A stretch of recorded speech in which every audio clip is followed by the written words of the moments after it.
Contamos en la primera jornada, en la primera sesión de esta mañana, con Marco Alemán. Marco Alemán es abogado de la Universidad Javeriana, especialista en Derecho de Sociedades de la misma universidad. Recibió un diploma de Estudios Avanzados en Investigación en la Universidad de Alcalá y es doctor en Derecho de la misma universidad.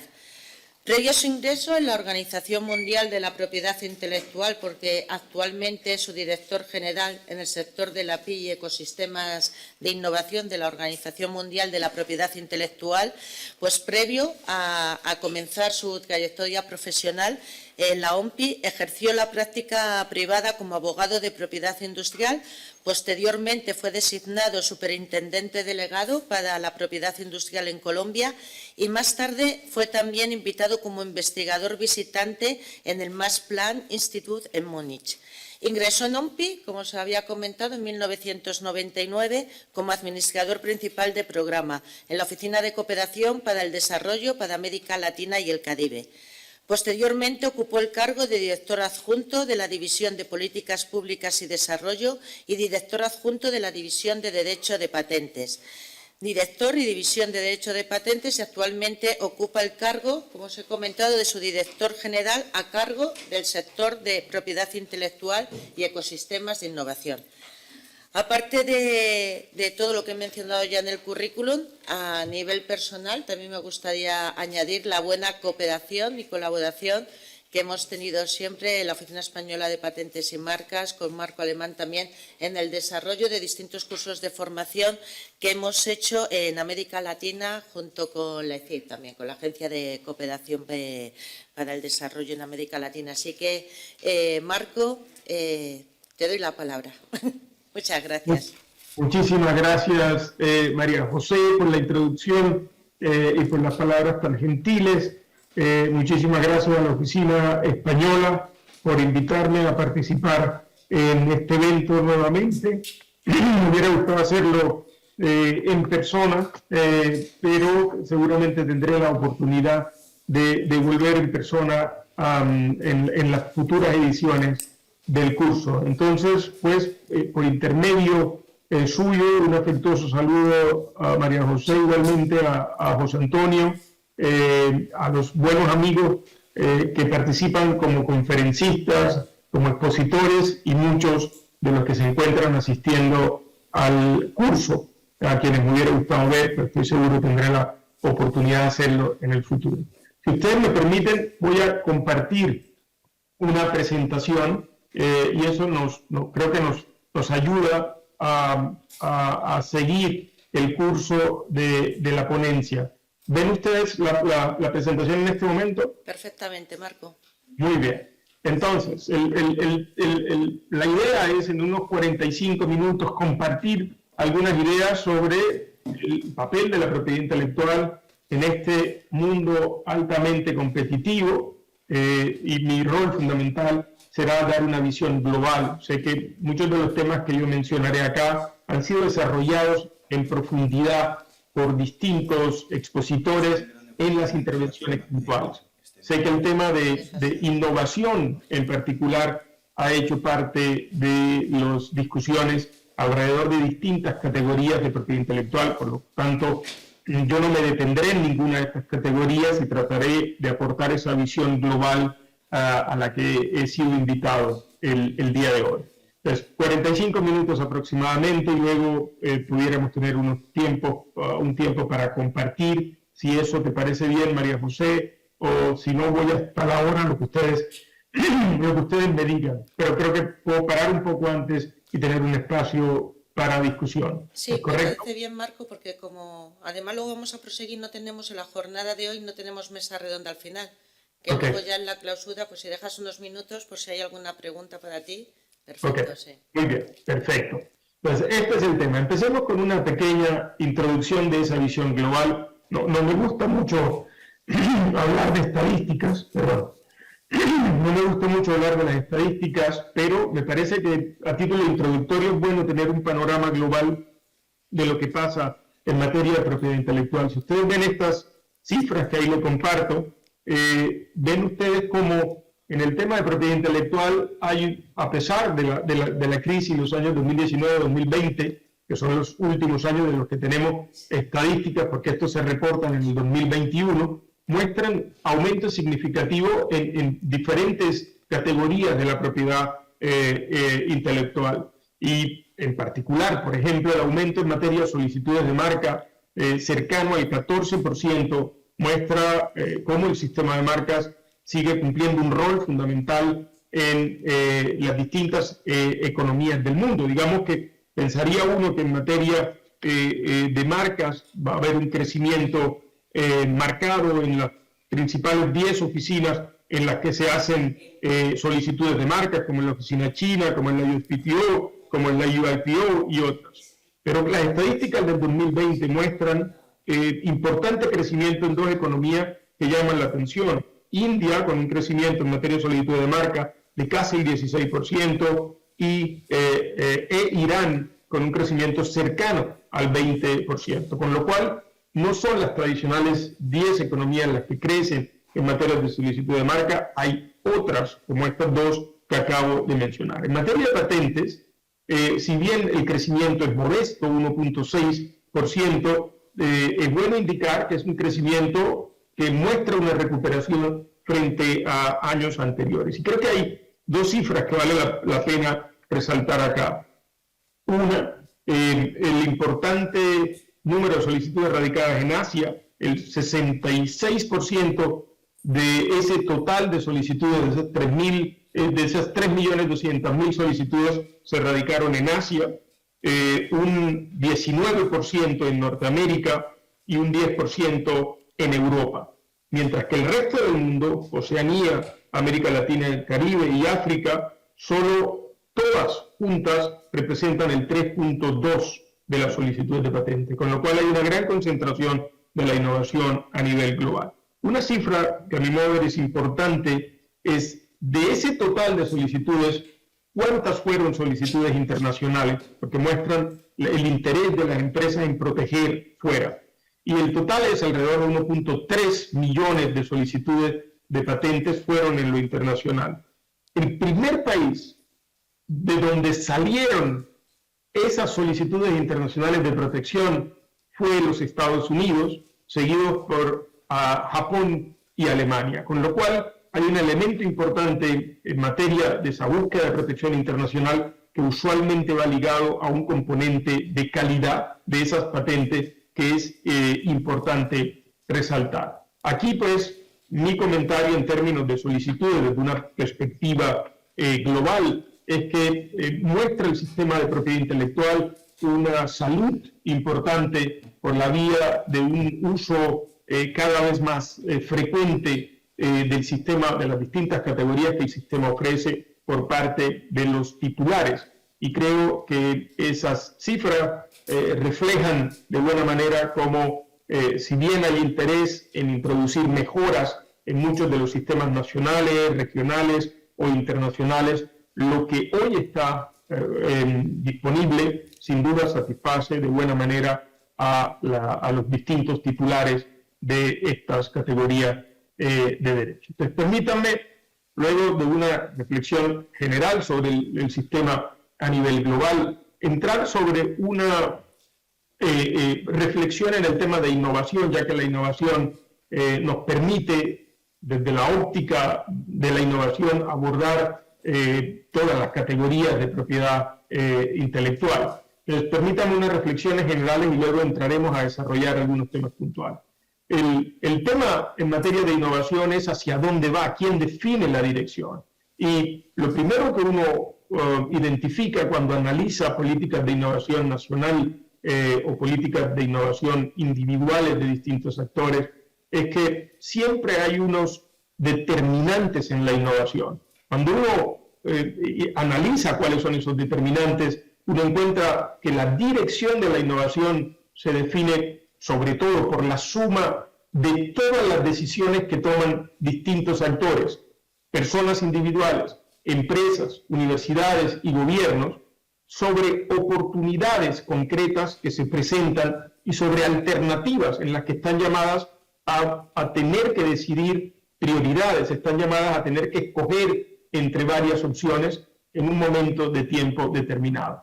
Y esto, que parece sin duda una descripción general de los determinantes de la innovación, es importante porque la innovación no ocurre por azar. La innovación es el resultado de decisiones de distintos actores y es el tema que vamos a desarrollar en la ponencia con algunos elementos de visión global, como lo indica el título.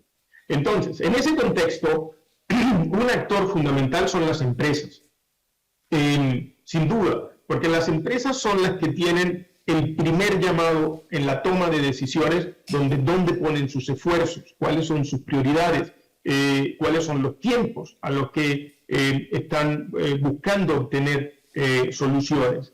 Y creo que en el tema de propiedad intelectual, sin duda, el origen de todas las categorías de derecho de propiedad intelectual viene de los que crean la propiedad intelectual, que en el caso de las patentes son los innovadores, en el caso del derecho de autor son los autores, que en el caso de las marcas son los empresarios y los industriales, son ellos el origen de la propiedad intelectual. Pues bien, esas empresas en su mayoría están condicionadas en sus decisiones de innovar por algunos elementos que son típicos al tejido empresarial. Primero, el interés a proyectos que son en su mayoría a corto plazo. Y el segundo, a evitar el riesgo. Cualquier empresario, aún los más innovadores y audaces, siempre miden el riesgo de una manera en la que se les permita, en la medida de lo posible, controlar el riesgo en sus decisiones, incluyendo las decisiones de inversión. En esa medida, lo que hay que anotar es que a lo largo de todo el mundo, los empresarios vienen tomando medidas y tomando decisiones que cada vez muestran el papel fundamental de la propiedad intelectual en esas estrategias empresariales. Pero lo que no le podemos pedir a la industria es que asuma un riesgo o que asuma proyectos o porque son a largo plazo o porque son muy arriesgados, ya que normalmente este tipo de decisiones, en ese tipo de proyectos, son asumidos por los gobiernos, como mencionaré más adelante. La industria busca entonces proyectos en el que sus chances de éxito sean mayores. Y miren lo siguiente. En un reporte del 2017, este reporte de propiedad intelectual que hace la OMPI, ese reporte mostraba cómo 1/3 en promedio del valor de mercado de los productos vendidos alrededor del mundo viene de activos intangibles, sean marcas, diseños, tecnología.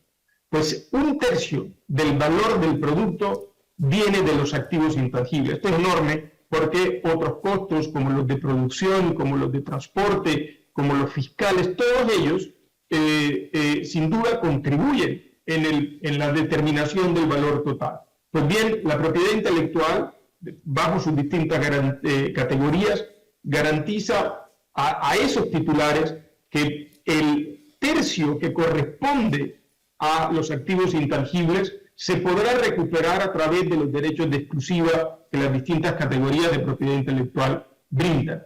Tomemos el ejemplo que está presentado en ese reporte de los teléfonos inteligentes.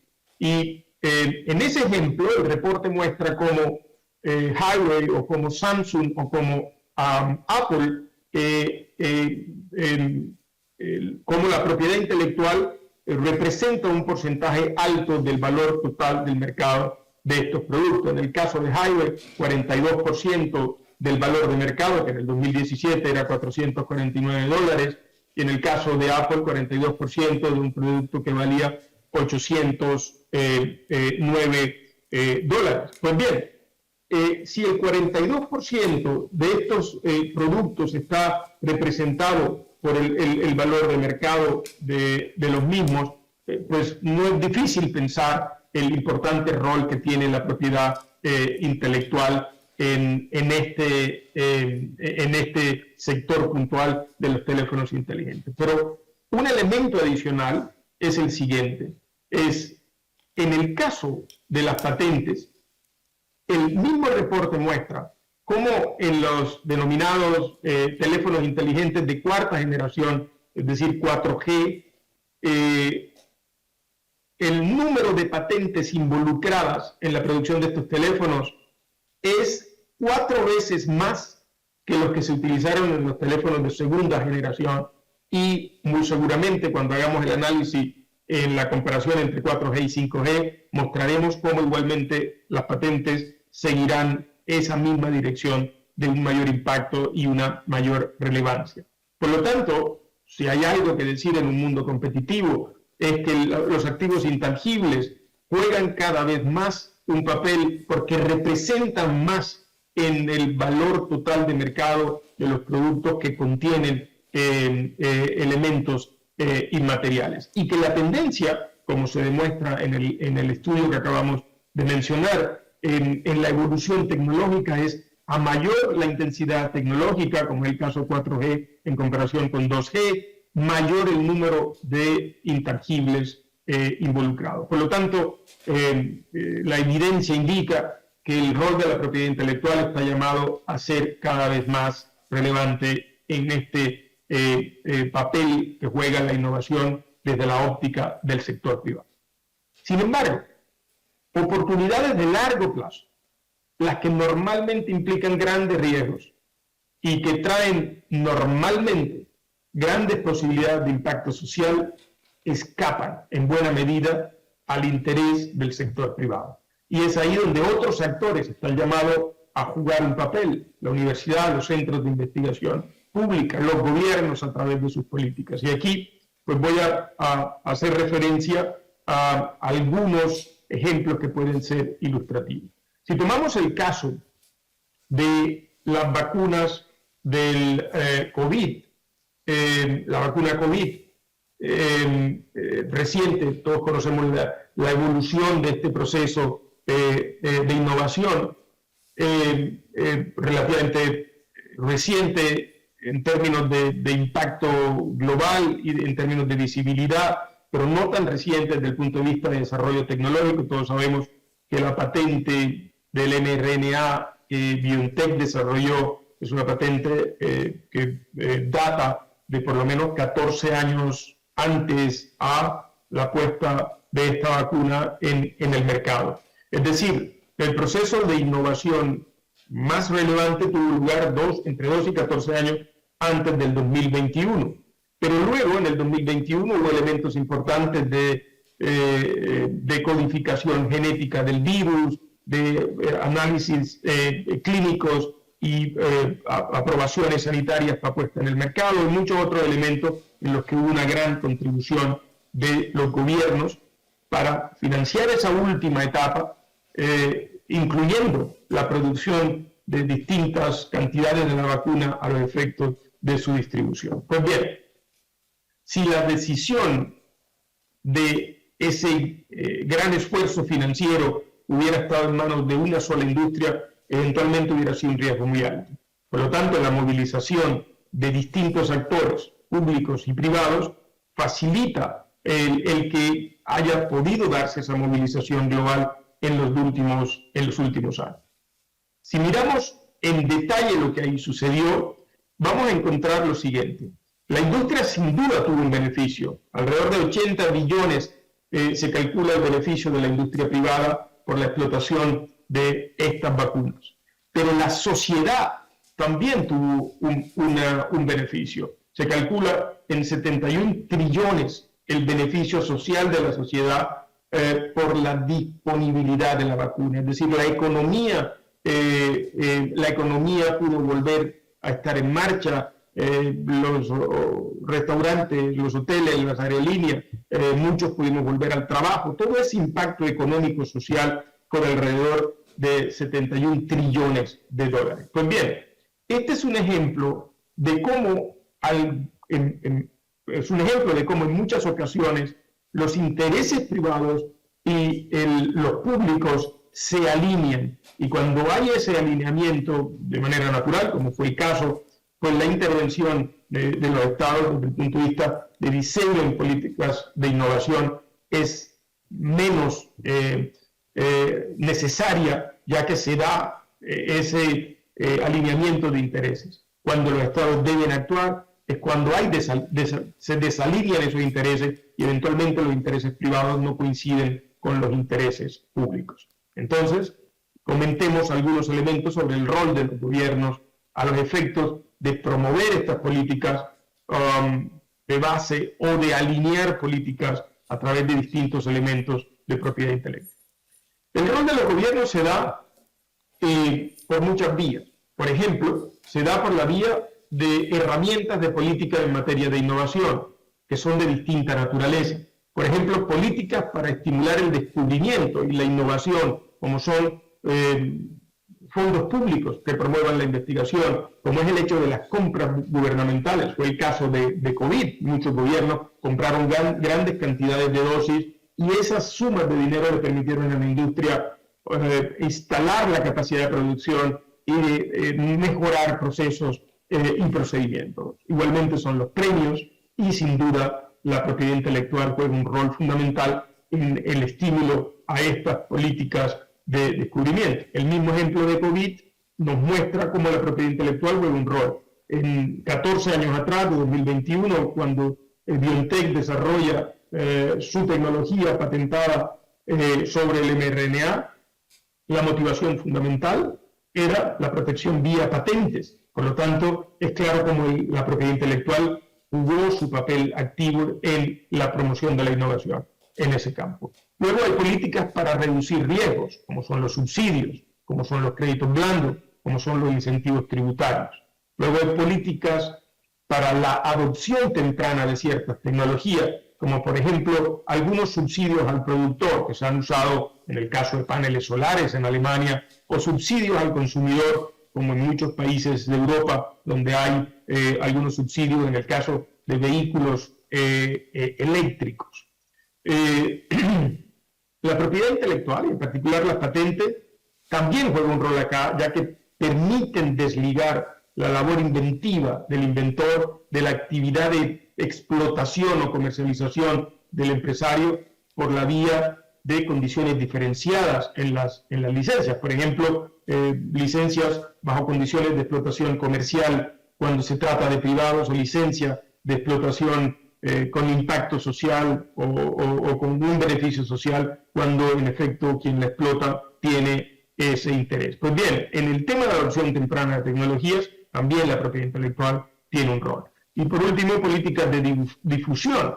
Es el caso, por ejemplo, de los estándares industriales, volviendo a nuestro ejemplo del 4G, del 5G, del 2G. Cada uno de ellos estuvo acompañado de importantes estándares y esos estándares permitieron que la tecnología se difundiera entre muchos actores que no fueron desarrolladores de tecnología, pero que fueron implementadores por la vía de la labor de los organismos de estandarización, los denominados Standard Settings Organization.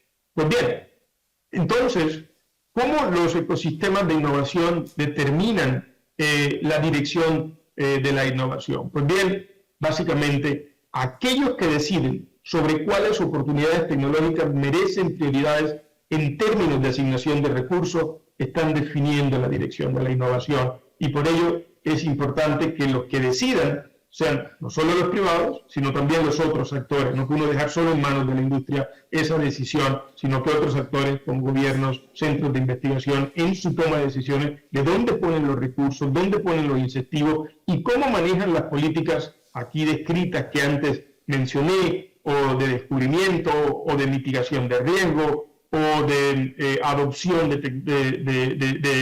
tecnológica o de difusión tecnológica. Dónde se ponga el énfasis en estas políticas determinará sin duda la dirección de la innovación. Y vemos cómo el tema de la innovación desde el punto de vista de política gubernamental amerita consideración especial, ya que la productividad de un país entero puede estar atada al éxito o fracaso en esas políticas de innovación. Algunas estadísticas nos muestran esa relación directa entre el Producto Interno Bruto de un país y la innovación. Voy a usar un ejemplo para ilustrar ello. En esta gráfica que aquí les comparto, ustedes ven cómo el Producto Interno Bruto, descrito en esta pequeña línea azul de los países tienen esta pequeña línea azul que hay aquí, ven cómo se ha comportado en los últimos años. Y hay momentos de caída importante de ese Producto Interno Bruto. Pues bien, esas caídas importantes del Producto Interno Bruto obedece a crisis precedentes, como la del 2000, la del dot-com, o la del 2009, la de la crisis financiera, y más recientemente la crisis de COVID. Pues claro, la economía se impacta por esas situaciones y coyunturas de crisis. ¿Qué sucede con la innovación? Miren lo que pasa acá. La innovación del sector privado, o sea, las empresas, descritas en esta línea gruesa azul, un poco sigue los ciclos de la economía. Es decir, cuando el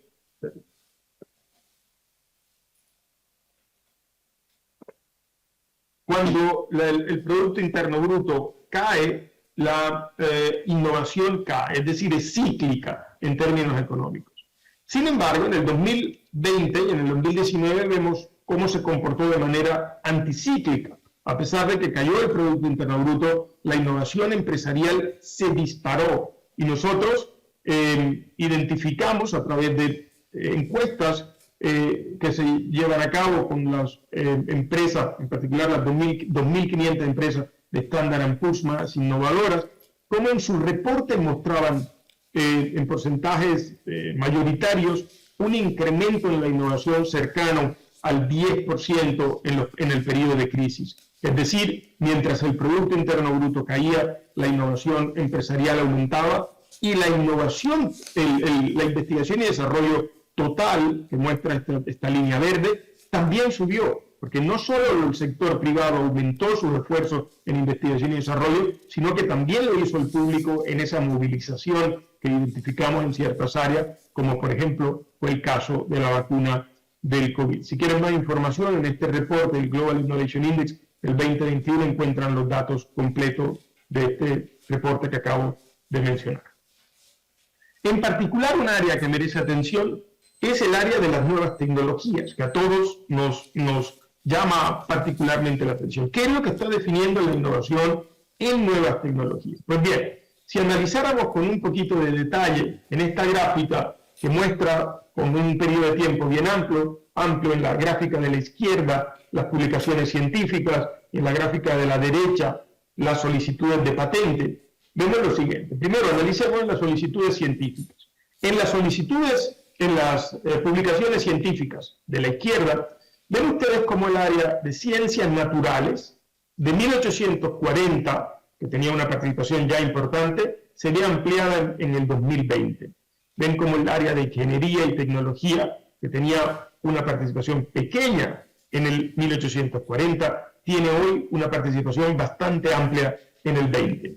Y miren, por ejemplo, cómo humanidades, que era tal vez el área de mayor publicación en 1840, se contrae de manera importante en el 2020. Entonces, eso muestra una tendencia hacia dónde va el interés de las publicaciones científicas y, digamos, el interés de los científicos por investigar, inclusive bajo la óptica no del sistema de patentes, sino de las simples publicaciones científicas. En la gráfica de la derecha sucede igual. Miren cómo sectores, como es el caso de semiconductores y óptico, se agranda de manera considerable y cómo, por ejemplo, el de máquinas y transporte se reduce de manera importante, o como el de consumer goods, productos de consumo se reduce de manera importante. Aquí,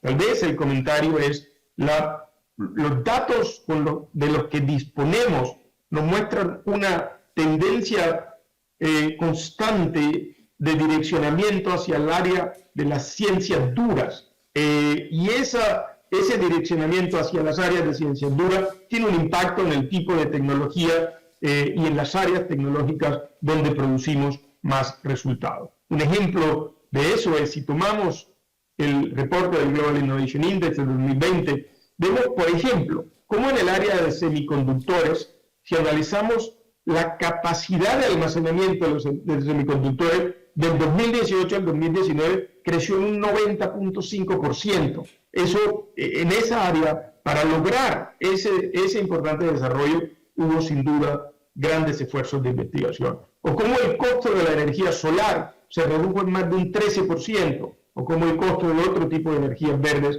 se redujo en casi un 10%, o como nuevas drogas se aprobaron por las autoridades sanitarias en un índice superior al 10%. Todo eso son muestras de cómo en esas áreas duras los esfuerzos de investigación están concentrados. Pero lo podemos reforzar con algunas estadísticas.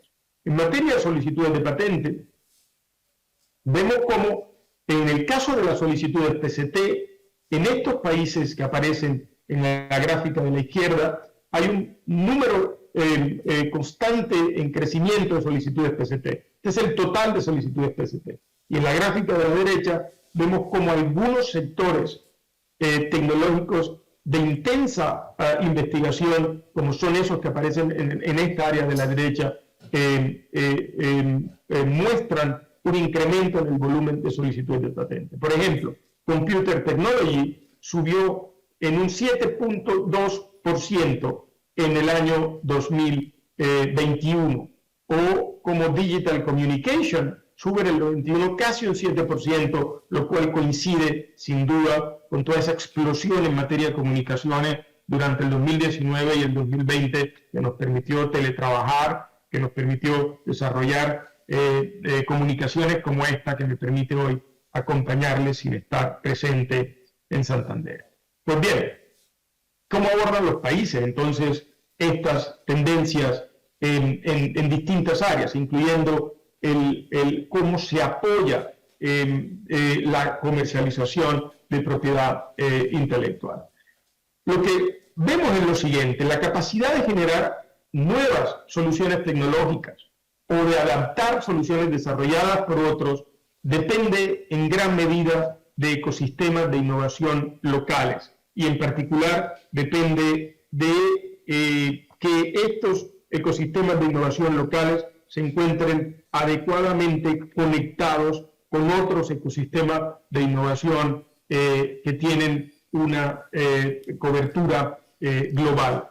La conexión, la participación en esos ecosistemas globales será fundamental a los efectos de ser exitosos. Algunos países han logrado, fruto de sus esfuerzos en materia de innovación, cerrar esas brechas tecnológicas. Si uno toma el ejemplo de Japón, el ejemplo de Corea o el ejemplo de China, vemos cómo las industrias en el área de IT en estos países de Asia han logrado integrarse de manera satisfactoria en la economía global, convirtiéndose sin duda en actores claves de las cadenas de valor global. En un análisis que hicimos recientemente en un documento de la OMPI, que es el World IT Report, que se lanzó en el 2022, hace un mes, que cubre el periodo hasta el 2021, analizamos en particular el tema de la digitalización y las oportunidades de la digitalización en los países de Asia del Este.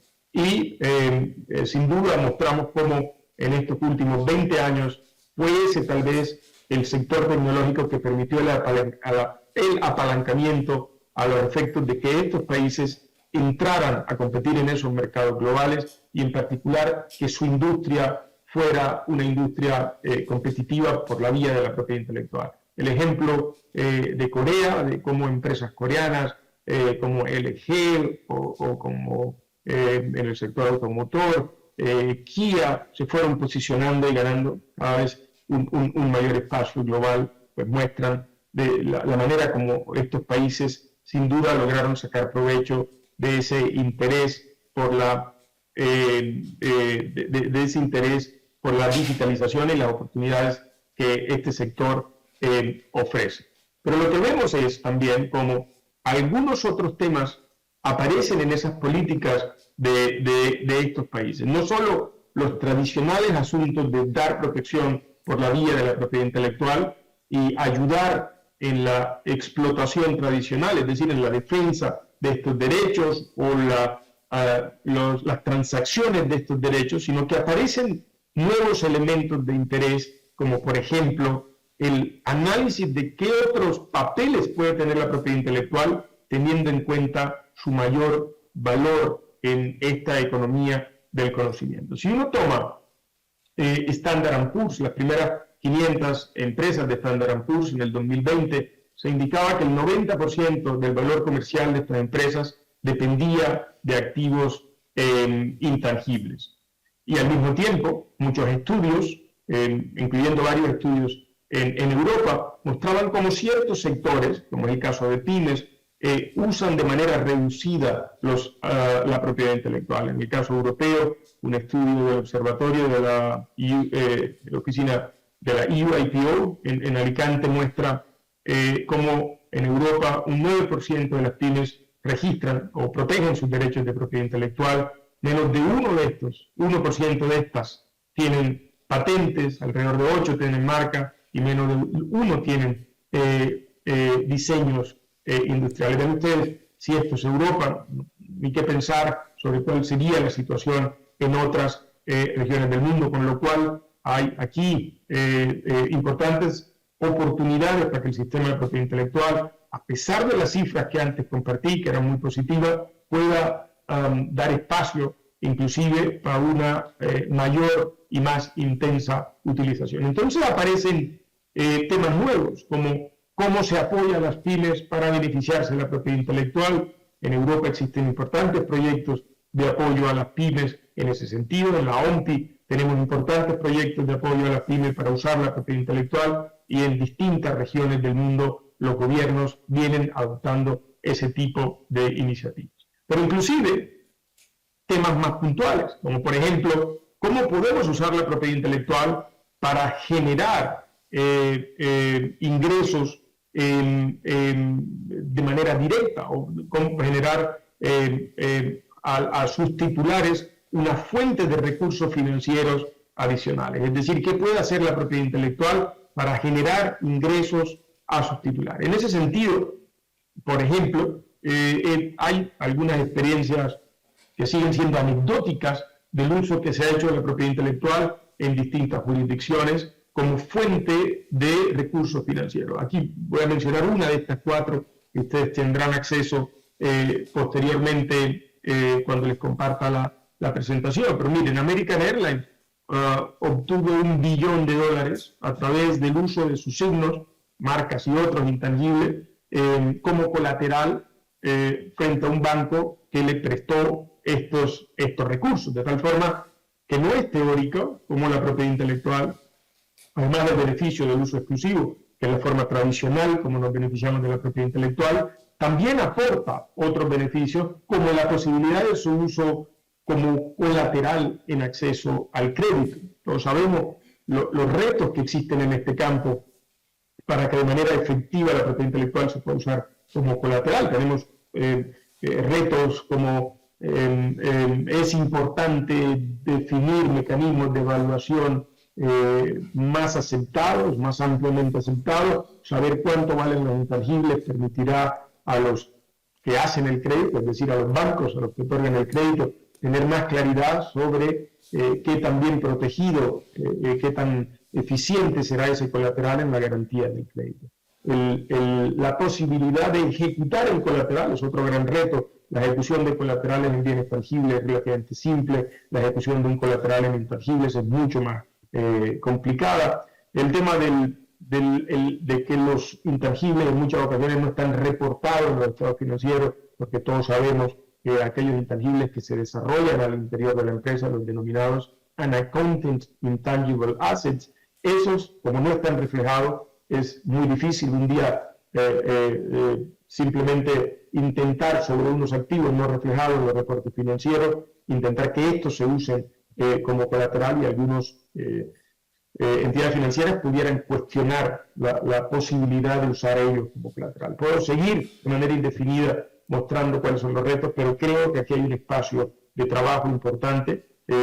Piensen ustedes que en el reporte del International Trade Center del 2021, en plena pandemia, las pymes que fallaron, las que se fueron a quiebra, las que desaparecieron, fueron fundamentalmente aquellas que no tuvieron acceso al crédito. Y si decimos que la propiedad intelectual hoy representa el 90% del valor de mercado de una empresa y decimos que solo el 10% puede ser usado como garantía de crédito, estamos desperdiciando un 90% del valor de mercado de la empresa que pudiera ser utilizado como acceso al crédito. Para citar uno de esos nuevos temas que creo en este mundo global más competitivo, como dice el título de mi ponencia, se hacen particularmente relevantes. Bien, para concluir, el último actor es la universidad. Creo que la universidad tiene en estos ecosistemas de innovación un papel fundamental, no solo en promover la investigación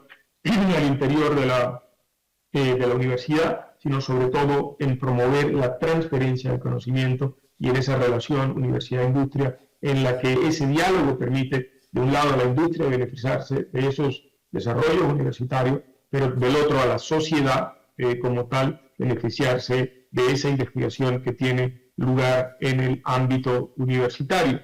Vemos como en las cifras de solicitudes de patente a nivel global, más y más universidades solicitan patentes.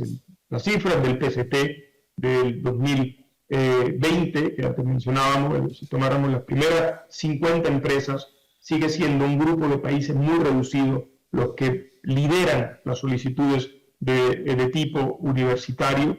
Estados Unidos, China, Corea, Japón, fundamentalmente, aparece entre las primeras 50 una empresa de origen distinto, que es el caso, una universidad de origen distinto, que es el caso de King Abdullah University de Arabia Saudita, que entra entre estas primeras 50. Entonces hay un tema, digamos, a trabajar. Uno es esa relación universidad-empresa para garantizar una mayor transferencia del conocimiento, y dos es el que las políticas al interior de la universidad permitan de manera acertada determinar cuándo la propiedad intelectual puede ser una forma importante de apropiación de ese conocimiento que se desarrolla en el ámbito universitario, y cuando es indispensable a los efectos de darle oportunidades, por ejemplo, a los spin-off, que son de estas empresas de base tecnológica universitaria, las cuales muy seguramente sin derechos de propiedad intelectual tendrán poco chance de sobrevivir. Pues bien, en este contexto global, espero haberles dado una visión global, como se me invitaba, del papel de la propiedad intelectual, y en este momento cumplo los 45 minutos de la presentación, con lo cual de regreso a ti, María José, en caso de que hubiera alguna intervención, pregunta o algún espacio para diálogo con los participantes. Muchas gracias, Marco. Un aplauso.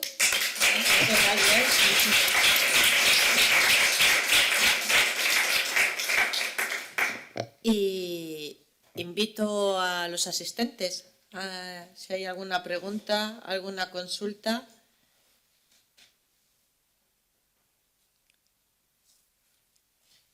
Vamos a primera hora. Espera, Mari Carmen, que te den el micro. Tenemos una pregunta en la sala, Marco, a ver si vamos a conectar con el micro. ¿Cómo valorar los activos intangibles? ¿Cómo hacer la estimación? ¿Qué criterios se siguen? ¿No has oído la pregunta? Ajá. ¿Cómo valorar los...? No lo has oído. Mira, la pregunta sería ¿cómo valorar los activos intangibles? ¿Qué sistema de valorización?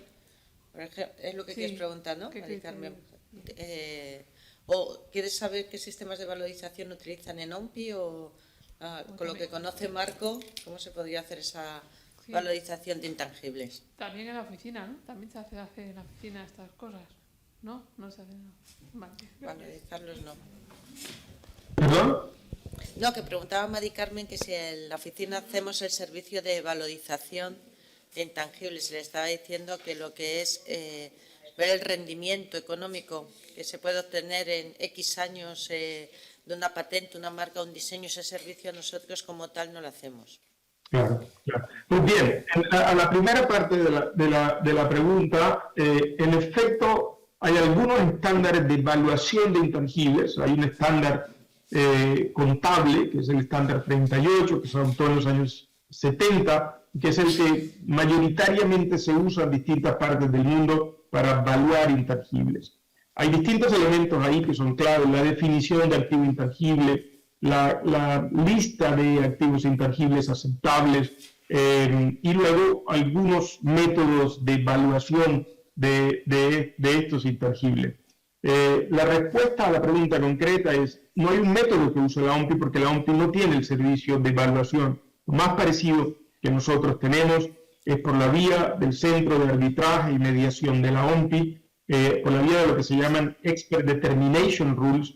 Es posible que dos partes que hacen o que intentan una transacción como una licencia o como una venta de un activo intangible le pidan a un experto, en este caso un tercero, que evalúe el intangible a petición de ambas partes o a petición de una de ellas que intentará usar esa información en una transacción. Ahora, quien hace esa evaluación no es la OMPI, es el tercero experto que se propone por la vía del Centro de Arbitraje y Mediación de la OMPI. Ese experto procederá seguramente de acuerdo a las reglas contables de la jurisdicción, de la sede de la empresa titular del activo intangible. Pero existen muchas diferencias de una jurisdicción a otra en lo internacional, y esta es una de las áreas más importantes de trabajo de un proyecto que empezó este año en OMPI, que se llama Propiedad Intelectual como fuente de recursos financieros.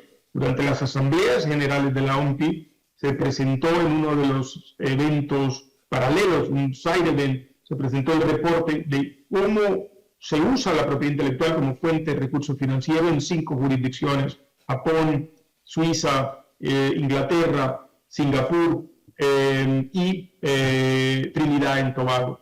Y aquí el tema que se presentó es cómo se usa, si se usa o no, si los bancos lo reciben o no como fuente de recursos financieros, referencias a transacciones de capital de riesgo donde la propiedad intelectual ocupa un rol, y uno de los elementos es el de evaluación que está ahí descrito.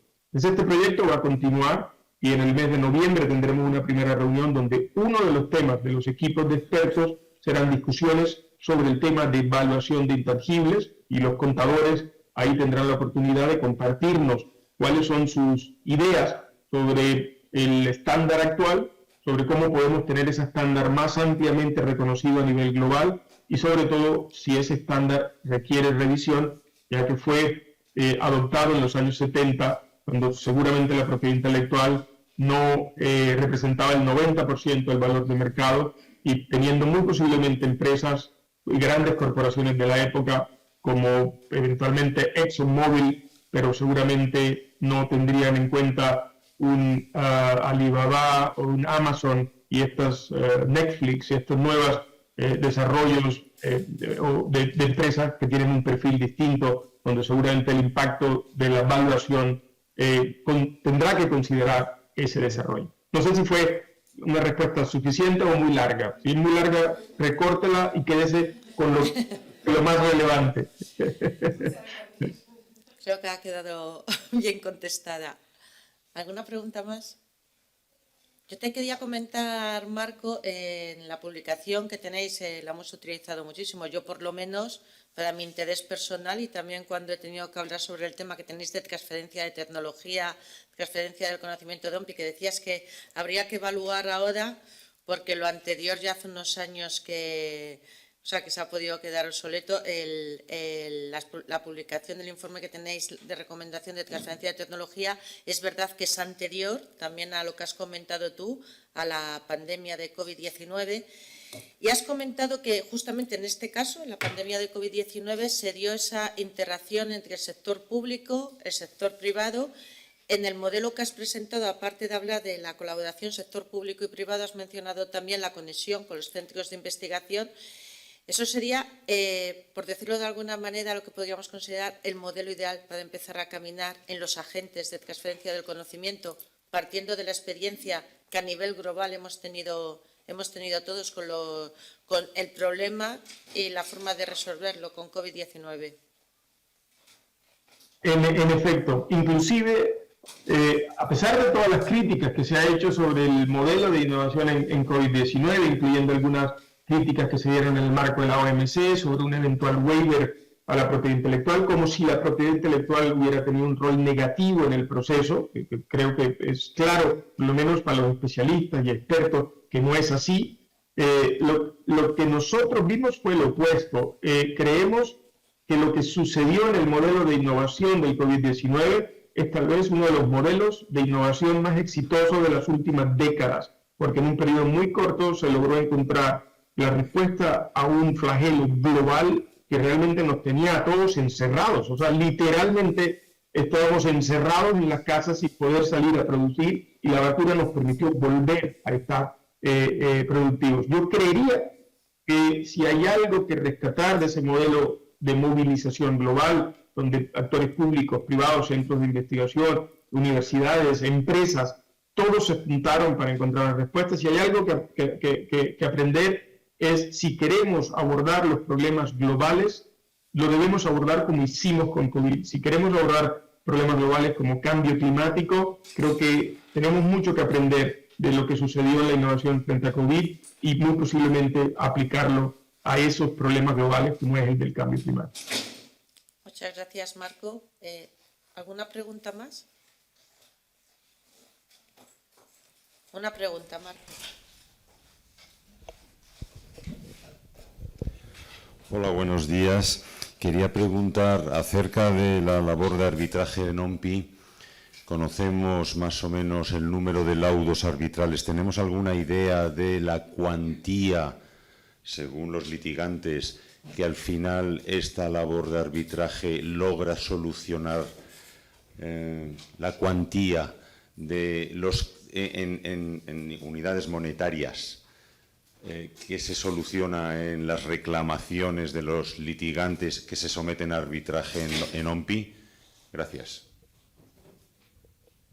Ya, los temas que se someten a arbitraje son muy variados.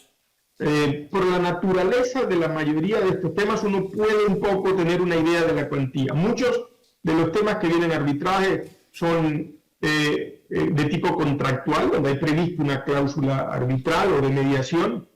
Un tema que viene con mucha frecuencia y que es importante tener en cuenta son los contratos de investigación y desarrollo, contratos científicos de investigación que dejan en efecto muchos elementos sin atender en el momento en que se firman, porque un poco se está estableciendo una relación a futuro en la que hay temas que aparecen en el día a día y que a veces generan conflictos. En este tema hay un trabajo que de pronto María José puede compartir sobre contratos de investigación y desarrollo, que fue el trabajo que hicimos en la OEPM y OMPI a los efectos de, en materia de contratos de investigación, poner a disposición unas cláusulas modelo que pudieran ser consideradas por actores a los efectos de prever el arbitraje y la mediación en estos temas. Entonces, por el tipo de contrato, de temas que vienen, uno puede hacerse una idea de la cuantía, pero le puedo decir, tenemos hoy en el centro de arbitraje muchos casos que superan los billones, de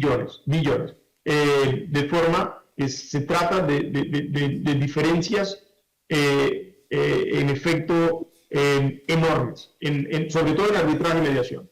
En el tema de nombres de dominio, como usted sabe, no hay el pedido de la decisión del neutral es la transferencia del nombre de dominio. Pues bien, en materia de nombre de dominio tenemos más de 55.000 casos en los que ahí no hay cuantía, pues la decisión es transferir o mantener o cancelar el nombre de dominio, no más. En el caso de arbitraje y mediación tenemos unos 1.800 casos. De esos casos, un número importante de actores son pymes, muchos de ellos no son de billones, pero algunos son grandes corporaciones y las cifras en disputa son de billones de dólares. La tendencia reciente es que temas complejos en los que hay un interés transfronterizo, como es el caso de las Standard Essential Patents and FRAN, donde dos partes pueden tener un conflicto global en 30 países. La tendencia es que temas como este se traigan al centro de arbitraje, porque una sola decisión tendría reconocimiento en muchas jurisdicciones. Y en esa línea, durante la Asamblea General de la OMP, hace 2 semanas, firmamos un acuerdo de cooperación con la Oficina Americana de Patentes y Marcas, que promoverán el centro de arbitraje en disputas relativas a Standard Essential Patents y en FRAN en particular. Con lo cual, si esta tendencia sigue, las cuantías de esos procesos continuarán también en aumento. Muchas gracias, Marco. Pues te agradecemos mucho tu presentación, la claridad de las ideas, habernos mostrado pues, la visión de la propiedad industrial con un mundo competitivo, sectores, y agradecerte en nombre de la Oficina Española de Patentes y Marcas tu participación hoy. Muchas gracias, Marco, y un aplauso de nuevo.